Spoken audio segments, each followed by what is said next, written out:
శబరిగిరినాథరే శరణమయ్యప్ప. సభకి నమస్కారం. ఇప్పుడు మనం శబరి ఆలయం 18 మెట్లు దగ్గర ఉన్నాం.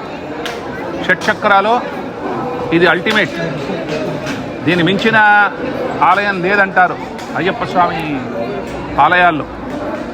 ఇక్కడ చేసే సహస్రారం అంటే మన తల భాగం ఇక యాంటీనాలాగా కాస్మాస్ అంటే ఆకాశాన్ని ఫేస్ చేస్తూ ఉంటుంది.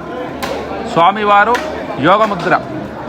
ఇక్కడ మీరు చూస్తే ఈ 18 ఎక్కి స్వామివారి దర్శనం చేసుకున్న తర్వాత నైరుతి మూల గణపతి చాలా ఇంపార్టెంట్. ఈ గణపతి మీకు ఎటువంటి విఘ్నాలు లేకుండా హర్డిల్ ఫ్రీ లైఫ్ ఇచ్చేవాడు. కొంత టైం తప్పకుండా స్పెండ్ చేయాలి. ఆ తర్వాత వెనకాల నాగరాజ సాక్షాత్ రాహు భగవాన్ ఇన్ దట్ ఫామ్. పితృదేవత మన తండ్రి సైడ్.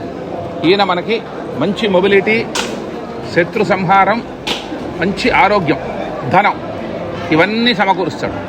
అట్లా అవతలికి వెళ్తే మాళికాపురం సన్నిధి అమ్మవారు ఏంటంటే స్వామివారి కోసం తపస్సు చేస్తుంది. ఎప్పుడు ఆయన వివాహం చేసుకుంటారా అని. ఏ రోజైతే కొత్త భక్తుడు రాడో అప్పుడు చేసుకుంటారు.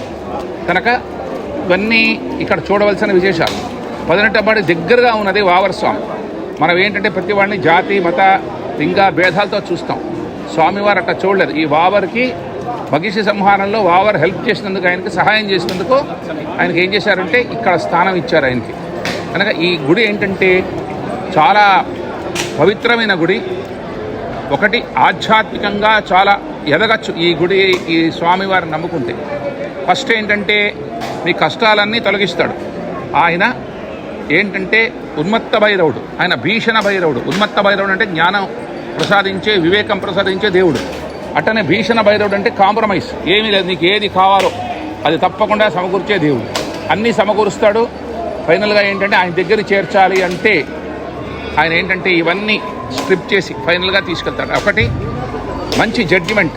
ఇక్కడ ఫుల్ జడ్జిమెంట్ అనమాట. అంటే మీరు ఎర్రర్ ఇన్ జడ్జిమెంట్ ఉందనుకోండి, మీరు మిస్టేక్ చేస్తే you lose everything in life. అట్టనే బిజినెస్లో కానీ దేంట్లోనూ ఎర్రర్ ఇన్ జడ్జిమెంట్ ఉండకూడదు. అందుకని 41 రోజులు దీక్ష తీసుకుని ఇక్కడ గనక స్వామివారిని మనం ఆరాధించి ఆయన బ్లెస్సింగ్ తీసుకెళ్తే, ఆయన కటాక్షం మనకు ఉందనుకోండి, ఆధ్యాత్మికంగా ఎదుగుతాం, ఆర్థికంగా కూడా ఎదుగుతాం. సర్వే జనా సుఖినో భవంతు.